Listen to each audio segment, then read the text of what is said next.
بسم اللہ الرحمن الرحیم۔ سب سے پہلے آگ کو کس نے پوجا؟ روایت ہے کہ جب قابیل نے حابیل کو مارا اور اپنے باپ آدم علیہ السلام سے چھپتے ہوئے یمن بھاگ گیا تو شیطان نے اس کے پاس جا کر کہا، حابیل کی قربانی اس لیے قبول ہوئی اور اسے آگ نے کھا لیا کیونکہ وہ آگ کی عبادت کرتا تھا، لہٰذا تو بھی بطور عبادت اپنی اور اپنی اولاد کے لیے آگ کو روشن کر دے۔ قابیل نے پھر ایک آتش کدہ تعمیر کیا۔ آگ کی پوجا کرنے والا سب سے پہلا شخص یہی تھا۔ محمد بن اسحاق بیان کرتے ہیں کہ جب قین یعنی کہ قابیل نے اپنی بہن اشوس بنت آدم سے شادی کی تو اس سے ایک لڑکا خنوح بن قین اور ایک لڑکی عزرب بنت قین پیدا ہوئے۔ اس کے بعد خنوح بن قین نے اپنی بہن عزرب بنت قین سے شادی کی تو اس سے 3 لڑکے پیدا ہوئے۔ بعد کو انوشل بن خنوح نے مولیس بنت خنوح سے شادی کی جس کے بطن سے ایک لڑکا لامک پیدا ہوا۔ پھر لامک نے کئی عورتوں سے شادی کی جن میں سے ایک کا نام عدی اور دوسری کا نام سلی تھا۔ عدی نے لامک کے ایک بیٹے کو جنم دیا اور یہی وہ شخص ہے جس نے قبا میں رہائش اختیار کی اور خوب دولت کمائی۔ عدی کے دوسرے بیٹے کا نام توبینش تھا۔ اس نے سب سے پہلے دف بنانے کی شروعات کی۔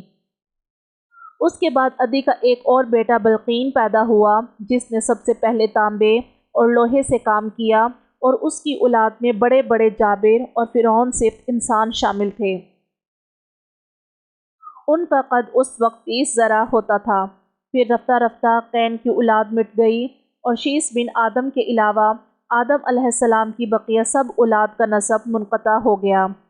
شیث علیہ السلام سے آدم علیہ السلام کی اولاد پھیلتی چلی گئی، اس لیے آج لوگوں کے نسب حضرت شیث بن آدم علیہ السلام کی نسل میں لوٹتے ہیں اور اسی وجہ سے انہیں بھی ابو البشر کہا جاتا ہے۔ ان کے علاوہ حضرت آدم علیہ السلام کی بقیہ اولاد کا سلسلہ نسب ختم ہے۔ ابن اسحاق کی روایت میں قابیل اور اس کی اولاد کے بارے میں یہی کچھ بتایا گیا ہے، لیکن بعض اہل کتاب مدعی ہیں کہ اس کی اولاد میں سے ایک شخص تبال نے گانے بجانے کے آلات بنائے اور اس نے یہ آلات محویل کے زمانے میں ایجاد کیے جن میں بانسری، ڈھول، باجے اور سارنگی وغیرہ شامل تھے۔ کچھ عرصہ میں قابیل کی اولاد گانے بجانے میں مشغول ہو گئی۔ پھر یہ خبر شیث علیہ السلام کی اولاد تک پہنچی جو پہاڑوں میں اپنے مسکن میں مقیم تھے۔ ان میں سے 100 آدمیوں نے ان کی طرف رجوع کیا اور اپنے آباء و اجداد کی وصیتوں کی مخالفت پر آمادہ ہو گئے، مگر جب یہ خبر یارد کو پہنچی تو اس نے انہیں سمجھایا اور اس ارادے سے باز رکھا، لیکن یہ لوگ بہک چکے اور سرکشی پر تل گئے۔ قابیل کی اولاد کے پاس پہنچے، ان آلات کو دیکھا تو حیرت میں پڑ گئے۔ پھر جب واپسی کا ارادہ کیا تو ان کے آباء و اجداد کی نصیحتیں ان کے آڑے آ گئیں۔ بس جب وہ لوگ ان علاقوں کی طرف چلے تو حق سے انحراف کرنے والوں نے گمان کیا کہ انہیں تعصب کی بنیاد پر روکا گیا، اس لیے کہ وہ پہاڑی کے لوگ ہر طرف سے وادی کی طرف اترنے لگے اور لہو و لعب کے حالات نے انہیں بہت زیادہ متاثر کیا، اور انہوں نے قابیل کی اولاد میں سے ان عورتوں سے تعلقات بنا لیے جو ان کی طرف مائل ہو رہی تھیں اور پھر ان کے ساتھ چلی گئیں، یہاں تک کہ سرکشی نافرمانی میں مبتلا ہو گئے، شراب نوشی اور بدکاری میں ملوث ہو گئے۔ علماء سے روایت ہے کہ اگرچہ انہوں نے یہ بات ذکر نہیں کی یہ قصہ کس زمانے اور کس ملک میں پیش آیا، لیکن یہ ضرور ذکر کیا گیا ہے کہ یہ واقعہ حضرت آدم اور حضرت نوح علیہ السلام کے درمیانی زمانے کا ہے۔ حضرت ابن عباس رضی اللہ عنہ سے روایت ہے، انہوں نے یہ آیت تلاوت فرمائی، وَلَا تَبَرُّجْنَ تَبَرُّجَ الْجَاهِلِيَّةِ الْأُولَىٰ، اور تم گزشتہ دور جہالت کی طرح بناؤ سنگھار دکھاتی نہ پھرو۔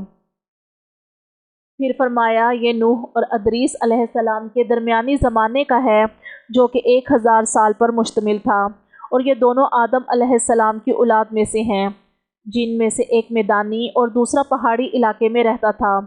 پہاڑی علاقوں میں رہنے والے مرد حسین و جمیل اور ان کی عورتیں بدصورت تھیں، جبکہ میدانی علاقوں میں رہنے والوں کی عورتیں حسن و جمال کا پیکر اور مرد بدصورت تھے۔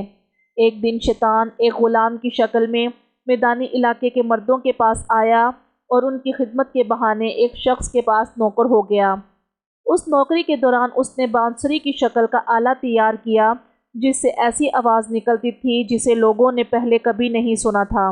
تھوڑے ہی عرصے میں اس آلے کی خبر آس پاس کے لوگوں تک پہنچ گئی اور وہ لوگ اس آواز کو سننے کے لیے جوک در جوک آنے لگے، اور انہوں نے اپنے لیے سال میں عید کا ایک دن مقرر کر لیا جس میں سب لوگ جمع ہوتے اور شیطانی بانسری کی آواز سے اپنے دلوں کو بہلاتے۔ عورتیں مردوں کے لیے سج دھج کر نکلتیں اور پہاڑی لوگ ان کے لیے نیچے اتر آتے تھے۔ ایک دفعہ کسی معاملہ کی بنا پر شکان جبل میں سے ایک شخص نے ان پر حملہ کر دیا۔ ادھر یہ اپنی عید میں مشغول تھے، اس پہاڑی شخص نے ان کی عورتوں کے حسن و جمال کو دیکھا تو اپنے لوگوں کو جا کر بتایا، اور سب کو لے کر ان عورتوں پر چڑھ دوڑے اور بدکاری میں مشغول ہو گئے۔ اللہ تعالیٰ نے اس واقعے کی طرف اشارہ کرتے ہوئے فرمایا، وَلَا تَبَرَّجْنَ تَبَرُّجَ الْجَاهِلِيَّةِ الْأُولَىٰ۔ حضرت آدم اور حضرت نوح علیہ السلام کا درمیانی عرصہ 800 سالوں پر مشتمل تھا، اور ان کی عورتیں صفات نسوانیت سے عاری تھیں۔ ان کے مرد نیک خصلت تھے، ان کی ہر عورت یہ چاہتی تھی کہ مرد ہر وقت ان کے ساتھ مشغول رہے۔ بس یہ آیت نازل ہوئی جو اوپر بیان کی گئی ہے۔ ابن عباس رضی اللہ تعالی عنہ سے مروی ہے کہ آدم علیہ السلام کو اس وقت تک موت نہیں آئی جب تک ان کی اولاد اور ان کی اولاد کی اولاد کی تعداد 40,000 تک نہ پہنچی۔ جب آدم علیہ السلام نے ان میں زنا، شراب نوشی اور برائی دیکھی تو انہیں وصیت کی کہ بنو شیث ہرگز ہرگز بنو قابیل سے نکاح نہ کریں۔ اس کے بعد حضرت آدم علیہ السلام بنو شیث کو غار میں لے گئے اور ان پر ایک دیوار تعمیر کر دی تاکہ بنو قابیل میں سے کوئی شخص ان کے قریب نہ جا سکے، جبکہ بنو شیث کے افراد ان کے پاس آتے اور اپنے افعال پر معذرت کرتے تھے۔ پھر بنو شیث علیہ السلام کے خوبصورت مردوں میں سے کسی نے کہا، ہمیں دیکھنا چاہیے کہ ہمارے چچا زاد بنو قابیل کے ساتھ کیا معاملہ پیش آیا۔ چنانچہ ان میں سے 100 آدمی بنو قابیل کی خوبصورت عورتوں کے پاس چلے گئے۔ جب وہاں پہنچے تو بنو قابیل کی عورتوں نے انہیں پھانس لیا اور وہ ان کے ساتھ مشغول ہو گئے۔ پھر بنو شیث کے دوسرے 100 آدمیوں نے کہا، ہمیں دیکھنا چاہیے کہ ہمارے بھائیوں کے ساتھ کیا قصہ پیش آیا۔ چنانچہ وہ بھی پہاڑ سے اترے اور بنو قابیل کی عورتوں کا شکار ہو گئے۔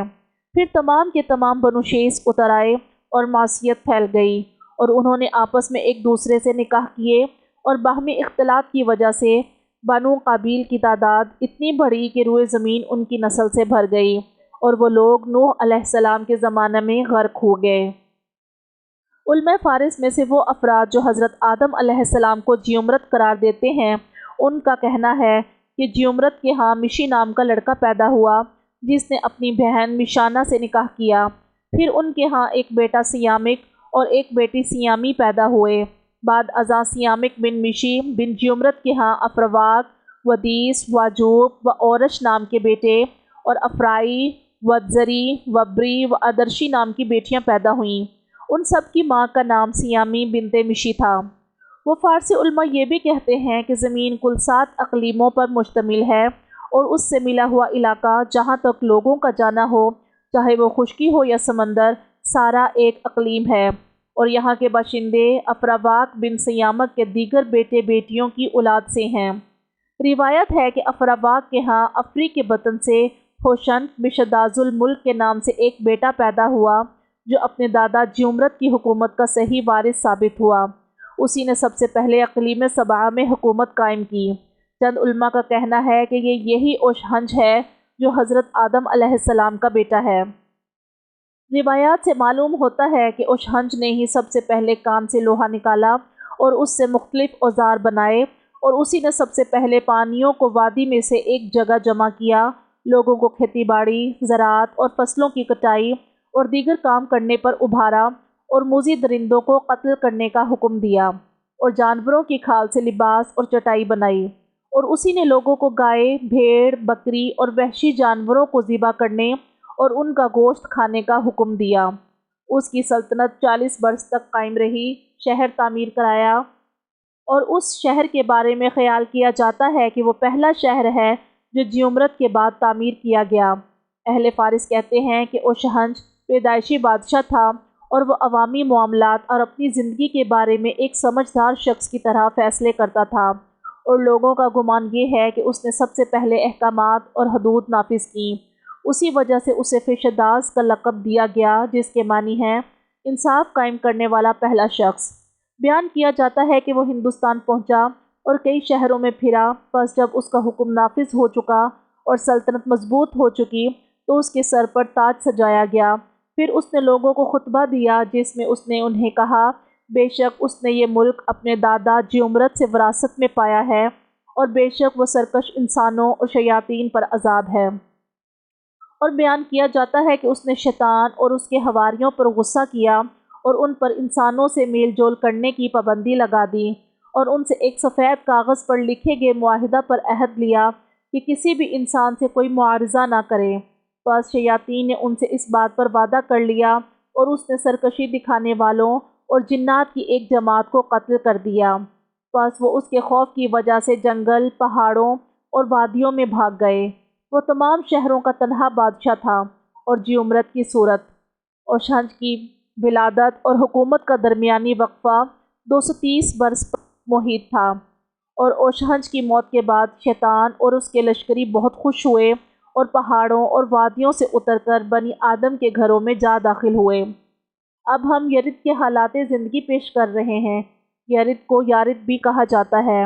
روایت کے مطابق خولہ سمن بنت براقیل بن مہبیل بن خنوخ بن کین کے ہاں اس کی پیدائش ہوئی۔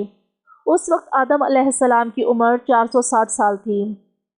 یرد پھر ان نصیحتوں کا وارث بنا جو اس کے دادا نے اس کے باپ کو کی تھیں، اور اس خلافت کا بھی جو اس کے باپ مہلائل کو اپنے والد سے حاصل ہوئی تھی۔ اخنوخ کی پیدائش کے 8 برس تک یہ زندہ رہا۔ اس دوران اس کے بہت سے لڑکے اور لڑکیاں پیدا ہوئیں۔ اس کا انتقال 962 برس کی عمر میں ہوا۔